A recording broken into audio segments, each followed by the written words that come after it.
Здраво, јас сум Марија Мајсторовска-Спирковска и имам задоволство повторно да ве поздравам на патот до извозот во 20 чекори.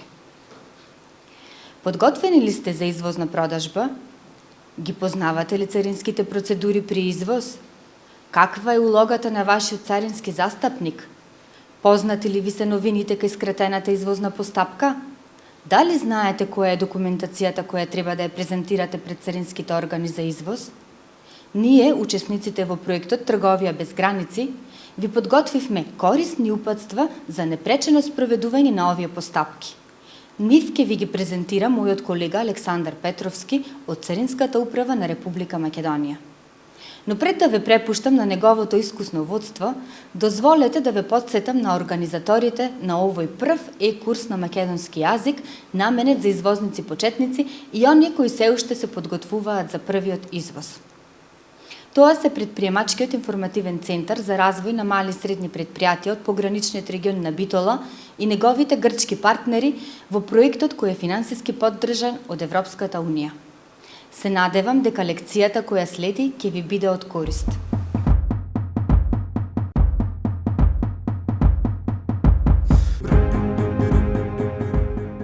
Почитувани, во оваа лекција ќе разговараме и ќе обработиме царинските поставки при извоз.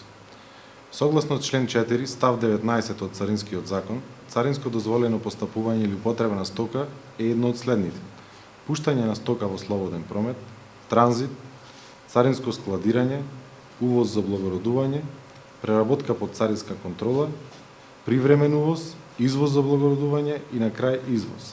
Денес ќе ги обработиме следните 4 тематики: законски и подзаконски акти кои го регулираат извозното и воопшто царинското работење, учесници во царинската постапка на извоз, извоз во редовна и извоз во поедноставена постапка и документите кои што се потребуваат во постапката на извозно царинење.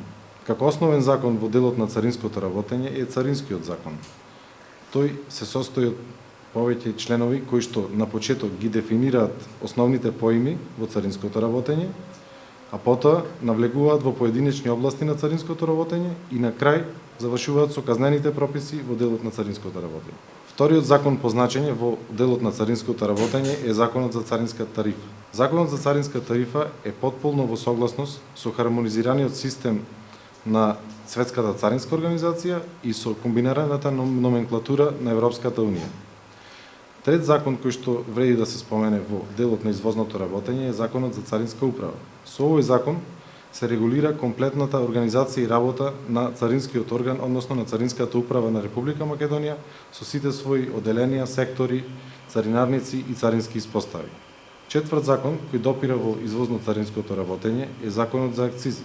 Многу делови од овој закон се поврзани директно со извозот на стоки кои што подлежат на плаќање на акцизи во домашниот промет и при увоз. Согласно тоа се спроведуваат истите прописи и во извозните постапки. Друг закон кој што го тангира извозното царинско работење е Законот за интелектуална собственост, кој што ги регулира сите права по основ на интелектуална собственост и нивната заштита. Покрај законските акти, како второстепени се тука и уредбите и упатствата, односно сите други подзаконски акти кои регулираат примената, спроведувањето и конкретните рокови. Основни учесници кои што се дел од царинската постапка при извоз се извозникот, превозникот, царинскиот застапник, главниот гарант во транзит, царинските органи, другите државни органи и стопанската комора во одредени случаи. Извозникот е основниот учесник во извозно-царинската постапка, кој што во некои моменти е испраќач, а во одредени случаи не е исто што е испраќач. Што значи тоа? Извозникот е испраќач во случај кога тој ја спрема пратката и производител ја испорачува за понатамошна испорака. Во случај кога извозникот е само нарачател на пратката, имаме друг испраќач, односно производител кој што ја спрема за испорака. Вториот учесник во царинската постапка е превозникот. Превозникот во исто време може да биде организатор на транспорт или да биде само учесник, односно дел од синџирот на транспорт. Дел од синџирот на транспорт е оној превозник кој што учествува во мултимодалниот транспорт, односно се работи за транспорт кој што преминува од едно во друго превозно средство. Во овој случај главната улога за организацијата на транспортот ја играат посредничките превозни компании кои што комуницираат со нарачателот на транспортот. Царински застапник може да биде во директно или индиректно застапување. Во случај на царинско застапување, директно застапување се работи за застапување за име и сметка на извозникот. Во случај на индиректно застапување се работи за сметка на извозникот, а во свое име, односно поголем дел од законската регулатива делува казнено и одговорно на царинскиот застапник кој што работи во индиректно застапување. Покрај овие две опции, на извозникот му е на располагање и опција на само застапување пред царинските органи, односно целокупната царинска процедура да ја носи самиот тој со поднесување на царинска декларација и сите други приложени документи. Друг учесник во извозно-царинската постапка е главниот гарант во транзит. Улогата на главниот гарант во транзит е потребна во оние случаи кога се работи за комбинирана извозно-транзитна постапка и тоа е она компанија која што поседува соодветна регистрирана гаранција за да може да гарантира дека стоката од извозната ќе стигне до излезната царинска испостава, односно до својата дестинација. Ова се разбира во случај на стока која што е со повисок ризик, односно се работи за голем дел од акцизните стоки. Царински органи кои што се инволвирани во царинската постапка при извоз се двете царински испостави, односно првата царинска испостава на извоз и царинска испостава на излез. Вообичаено е царинската испостава на извоз да биде во внатрешноста, а царинската испостава на излез да е на онаа точка каде што стоката го напушта царинското подрачје на Република Македонија. Други државни органи кои што учествуваат во извозните постапки се во случај кога според тарифното распоредување за одредени стоки се потребни дозволи и одобренија на кои што ги издават други државни органи. Тие дозволи и одобренија може да бидат и количински ограничени и ограничени по други основи. Покрај ова, има чести случаи кога и Стопанската комора со издавањето на сертификатите за потекло е учесник во извозно-царинската постапка. Во третиот дел од оваа лекција ќе зборуваме за извозот во редовна постапка и извозот во поедноставена постапка. Извозот во редовна постапка се одвива на царинскиот терминал, односно во редовниот работен простор на царинските испостави на извоз. Истиот започнува со поднесување на царинска декларација пред царинските органи и ставање на стоката која што ќе се извезува на увид. Потоа се споредуваат стоката со документите и доколку има потреба, истата се прегледува во детал. Втора постапка, која што е исто така битна при извоз, е извозот во поедноставена постапка. Извозот во поедноставена постапка се врши од страна на иматели на одобренија кои што поседуваат одобрение за поедноставена постапка при извоз. Истите го поседуваат врз основ на претходно барање до царинската управа за своите потреби кои што налагаат да побараат таков вид на одобрение. Овој вид на одобрение генерално се издава и е потребно во случај на масовен извоз, на извоз кој што е поедноставен и се повторува повеќе пати за ист вид на стока. Со цел наманување на гужвите на царинските терминали, потребно е одредени постапки да се поедностават, односно да се спроведат од страна на самите царински застапници или иматели на одобрение. Истата суштина, истата цел, но направена на два различни начини.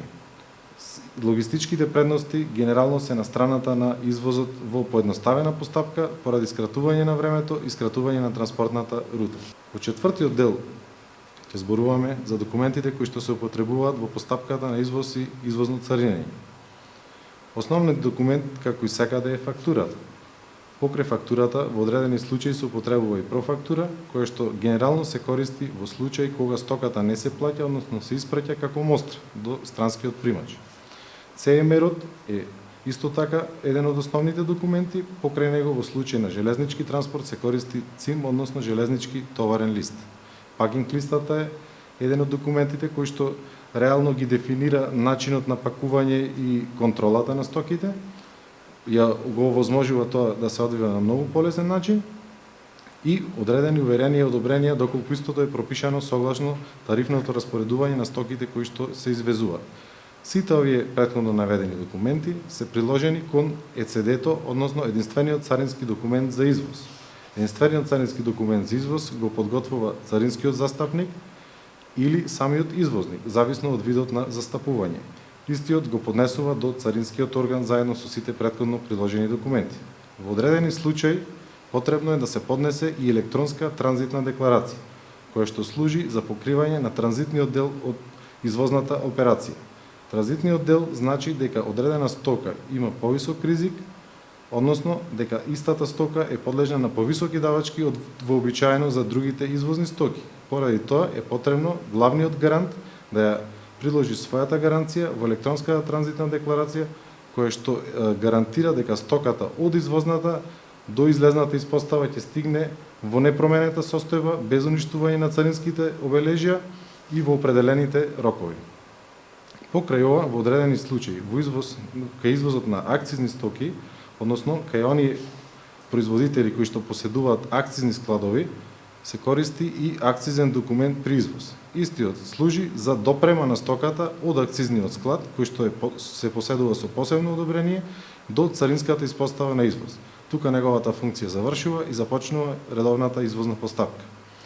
Се користат и уверението за движење е-уреден, кој што ќе биде посебно офатено во друга лекција во овој курс, и сертификатот за потекло на стока, кој што е за сосема друга намена од уверението за движење. Односно, нивните диференцијации ќе бидат детално офатени во делот за потекло. За повеќе информации, прегледајте нашата електронска библиотека и другите лекции кои што се поврзани за одделни подтеми по овие прашања. Благодарам.